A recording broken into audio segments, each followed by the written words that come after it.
What's up, everybody? Welcome back to the Hoopz Junkiez Podcast. I'm your host, Marcus. We got my brother, AB. Say what up, AB. What up? What up? And we got our other brother, our favorite hater from the Golden State, warming up them hands, getting ready for the podcast, getting ready to start hating. That boy, Hot Take Jay. What's happening, man? What it do one time? Here we go again. Stop hating, bro. Just stop hating. Just stop hating. You ain't even come up with me a name to say on the podcast. We'll come up with you a name when you stop giving him so much excitement when you introduce it. Well, I mean, he got a good name. Your name is AB. You come up with your name, come up with me a name, and then maybe, you know. I already told you, man. My name is The Truth, Paul Pierce. I'm not calling you the truth when you the lie. Man, listen. I'm not calling you the truth. That's why you don't have a nickname. He don't be dropping no hot takes. Hey, I'm satisfied. I'm satisfied with my position in life. You hot ain't take satisfied. Marcus. How about that? Hot take Marcus. We dropping hot takes from Jay. He ain't even dropping no hot takes recently. Man, look, I'm not gonna hate on the man like that. He said his name is Hot Take Jay. I'm gonna call him Hot Take Jay. You didn't want to switch your name up until you heard his name. So, how much of a hater are you? I ain't never tried to switch my name up. I just tired of hearing. Yeah, you did. You said call me AB the Truth. I never called you AB the Truth. Man, listen here. That's just the name because I spit the truth. He dropped cold takes. Cold take Jay. I spit the truth. And there you go, lying. I ain't gonna manufacture the hotness, man. If it happens organic, but I haven't heard not one hot take from you on this show. Tell me something that is against the odds that is trending your way. I called Kristaps Porzingis 2 weeks before anybody thought of it. Stop bringing up old stuff. Let's as a matter of fact, let's go with that. Anybody thought of it, I said that. AB, if you can drop a hot take right now, something really hot, then I'll call you. Odds against it. Then I'll call you hot take. The Vegas odds on it. That's what I tried to give you action last time when we said you had $10,000 who you putting it on to win the championship. And then what did he say? The team that I said. So my Marcus bandwagon. Yeah. I'm gonna save it because we got stuff to get into, so I ain't even gonna drop right now. Okay. There you go. Okay. Well, what's the first topic, Marcus? Until then, you lucky to be called AB. All right. Hey, so just like probably every other Hoopz junkie, I watched the All-Star game, right? I was thinking about, we're going to talk about the All-Star game and our thoughts on it and were we excited about it and all that stuff. And I was thinking about this All-Star game versus the one from last year. Which All-Star game stood out to you guys? I know what I'm going to say, but which one of them stood out most to you? Which one did you enjoy the most? Go ahead, Aaron. Man, clearly the one from last year. The one from last year. Refresh my memory. What happened in the one? I agree. All, so I'm like, and it's easy. The reason why it's the one from last year. Mm-hmm. First, you had the Kobe Bryant situation, right? Mm-hmm. So they already, they reformatted everything. They changed the fourth quarter to being like it's on standalone, commercial free, no interruptions. We playing straight to 24. The team in the lead got to get 24 points. And the team that's behind got to make up however far behind they were. That Elam ending. Yeah. The Elam ending. But the main part is just that they went after it. You know what I'm saying? So it was what they've been trying to get away from is the All-Star games being non-competitive and just a dunk fest and a 3-point fest, and there's no defense and there's no intensity.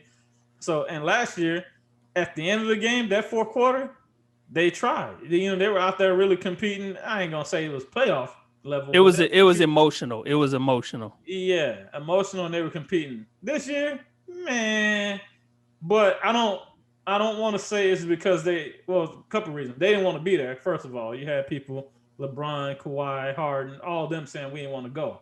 First off, but then you also had LeBron team so stacked.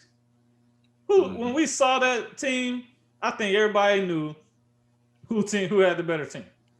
So, and then when you take out Joel Embiid and Ben Simmons and KD not playing, so I mean that you get what you get. So I just watched it from hey, I'm gonna be entertained. I'm gonna hopefully see some good dunks, hopefully some good cool moves, and some shooting, and that's what I took from it. Let me ask you a question. Do you think that it would have made much of a difference in the outcome had Joel Embiid and Ben Simmons played? And KD? No, just Joel Embiid and Ben Simmons. I know KD would have did his thing. Yeah. But would the outcome have been different if Joel Embiid and Ben Simmons would have played? I mean, not the way Dame and Steph was shooting. Yeah. Ben Simmons in the All-Star game, I think Ben Simmons would have had more impact than Joel Embiid. In most cases.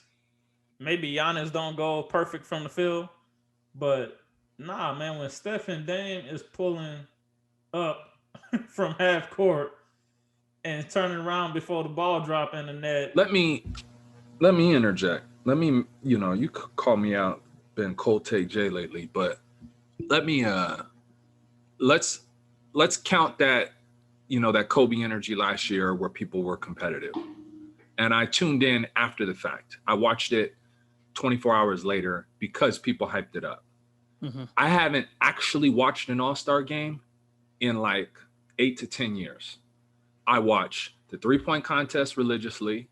I begrudgingly watch the dunk contest. And then if there's anything of note, then I will go back and watch the All-Star game for exactly what Aaron said.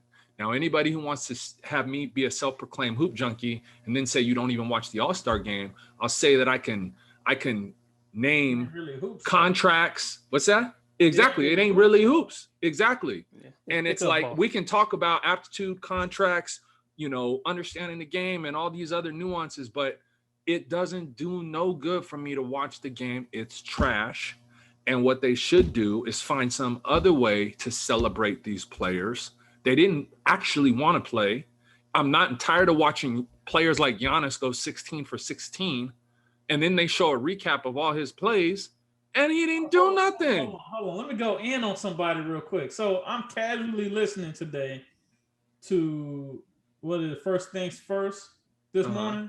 Yeah. And Chris Broussard comes on there and says he voted for Giannis for MVP, or Giannis should have got MVP because he was 16 for 16. He's like, but he went 16 for 16. He had to win it. And I'm like, booger eater. Bro. He's a booger eater, bro. We've been talking about Chris Broussard since we've been talking about Chris Broussard.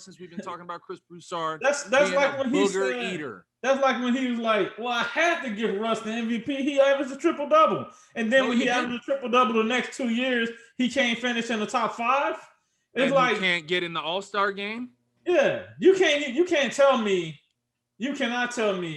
that you watched the All-Star game and felt like, none of it had meaning, but felt like Giannis's points was more effective than Steph during the flow of the game. Exactly. And Dame, when it looked like the team Durant might even try to make a run, and then Dame just says nope, nope, 3. You know what I'm saying?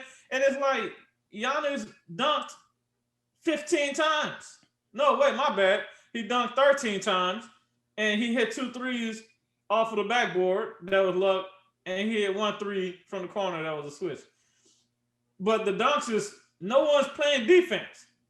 You bigger. The 16 for 16. Remember what James Harden said about Giannis? I wish I was 7 feet tall and just can run and just dunk everything. Like that takes no skill. Yeah. No, I don't want to discredit who Giannis is. Yeah, I'm not I think trying he's to an do that. all-star, and I think he's I think he was deserving of both awards last year. But if it was up to Hot Take Jay, we are hiring third parties to handle all those. Y'all seen those ESPN shows where they have the best dunkers in the world? Yeah. Trained to do this. Yeah. They're doing the dunk contest. The aspiring NBA players who ain't in the league, the ones who are touring on these shows, they're doing the dunk contest. 3-point shootout. We've got to find some way to entice the best players in the league. And then I'm scrapping the All-Star game, and I'll find some other way to celebrate the players. I don't know if that will work though, Jay.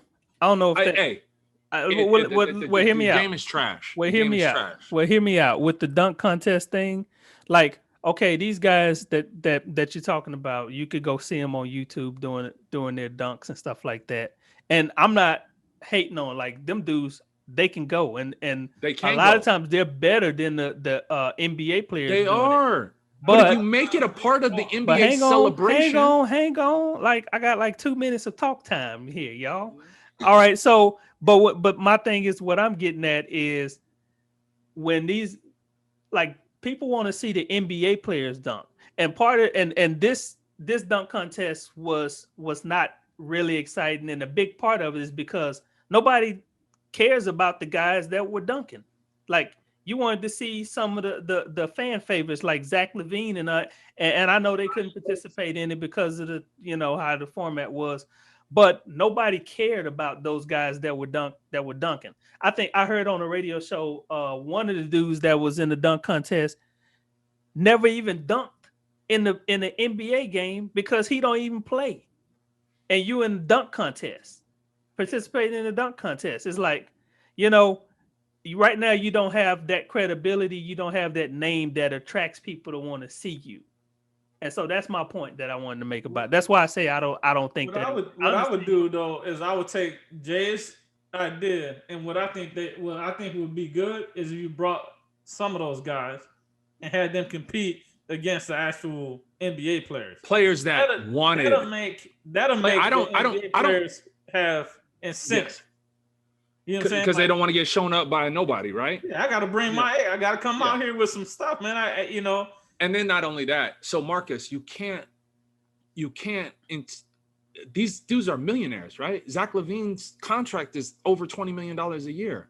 Once you've made it, it's hard to entice somebody to want to do something for a cool little $50,000 to charity or however much they make, but there's a middle ground. So I accept the fact that Zion's too bougie to do the dunk contest. Like I accept that. What do you think that's changed then? Because all up until like maybe the last 2 years or so, there were big name players in the dunk. So like what's changed? No. First off, it's every 3 or 4 years you catch lightning in a bottle when there's a hungry Zach LaVine and Aaron Gordon. And then you intertwine some technology and some creativity. They got hype on in already because people know how filthy they are. So they exactly win with. And now they have more to lose than they do to gain. I already, what am I going to do? Show everybody how my athleticism declined by 15%? Like, no, there's just not enough for them to gain. So you chalk it up as an L, and you go get these hungry dudes out here. Do you think that it was this way this year just because of COVID and the guys that would have probably should have been in the dunk contest were already participating in like the All-Star game? And so they can't, and since the dunk contest was held during halftime, they're not going to do the All-Star game and then go do the dunk contest and then pick back up in the All-Star game again. I mean, Zach LaVine has said he's done. Eric Gordon already said that he's retired from it. Eric Gordon. I was hoping to see. There's two I was hoping to see with some name, and that's Ja Morant and that's Zion Williamson. However, like you said, I do think COVID played a part because they weren't bringing very many people that weren't already involved in the All-Star game there. Yeah. But I'm like Jay. My biggest thing that I look forward to is the 3-point contest, and I want to go in on that one too. Yeah. Well, let's talk about it. Let's talk about the 3-point contest. That one was kind of like a given. Now it was close with Steph and Mike Conley at the end there, but okay. So there's another thing. Like Steph didn't have to participate in the 3-point contest because he, as far as reputation, got a lot more to lose than most people that would say, I'm not going to participate in the dunk contest because I don't want, what if I'm LeBron James and I lose to strongly disagree. And I lose to young Simmons strongly or something. Disagree. You know what I'm saying? No. Anybody can come out there and have a bad day and just put up bricks all day. But when what happens if Blake Griffin goes out there and tries to do the dunk contest? You'd be like, dude, he's so washed. he a bum. Yeah, but Steph can come out there the next day after losing to a regular in a 3-point shootout, and you don't question him being the best shooter in the world. Well, yeah, that's kind of true because Steph lost to Eric Gordon one year. He's 2 for 7. He's 2 for 7. Yeah, Steph been in it so many times. Yeah. But the thing is everyone knows that all these guys can shoot, and on a given day, a Clay can get you, Eric Gordon, if he's hot, can get you, Joe Harris can get you. That's the thing that I liked about. That's what I like about 3-point contests is because it's just pure skill. I can really go out there and appreciate it. They are competing. You know, it's excitement. It's drama. Some of them are. But let me offer the good segue here, because you were robbed. Both of you were cheated. So when Dame can come out there and say, I'm missing the 3-point shootout for rest purposes, I take that many pull-up shots in 20 minutes practicing, but you need rest, and then you're going to wait for a little bit later to go out there and put on a magic show. Now, let me tell you, bro, I hate being lied to because it ain't rest. But at the same time, bro, I love Dame Lillard. That dude. I love him. That particular thing that you were just talking about, that's more of pettiness. It is. It's petty. It's y'all told us that it wasn't going to be a All-Star weekend, and it's an All-Star weekend. And now I'm not going to do extra. I'm not going to do the All-Star game that you forcing me to do, and then also participate in your 3-point contest. I'm going to give you what you forcing me to do and no more. To me, that's kind of petty. But then you go out there and give it, and then you go give it 100% in an All-Star exactly, game, and show off from half. Yeah. Oh my and God. And it goes to the heart of what I was saying on the earlier podcast when I was like, when the players, they never act in the best interest of the league, man. It's like, okay, y'all here now. Put on the show, bring the best players. Dame come shoot out with Steph. That's what the league. That's what the fans want to see. Right. That's what promote the league. And Dame didn't want to give it because he was being petty.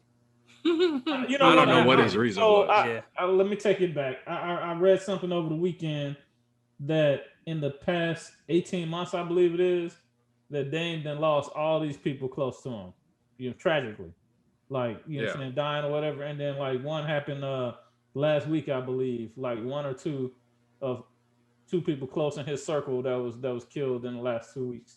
So I get that, but what's the difference between showing out? I'm gonna give him a pass. Dame, what is the difference between showing out in the All-Star game and then depriving us of the 3-point shootout an hour before? Hey, I did want to see it because you already there. You already in the thing. It's already happening. Exactly. Yeah.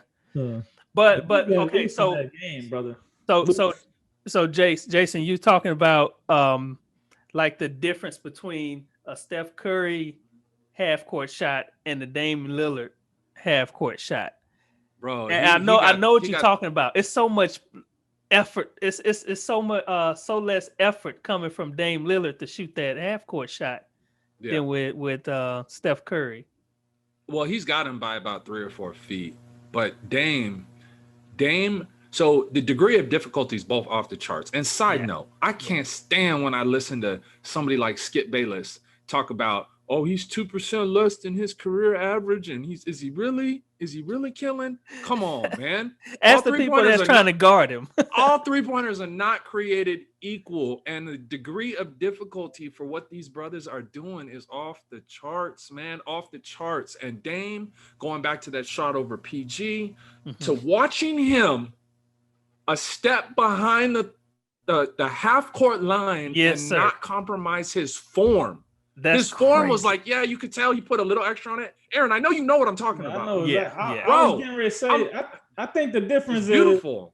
I think the difference is like with Dame is hunting that shot.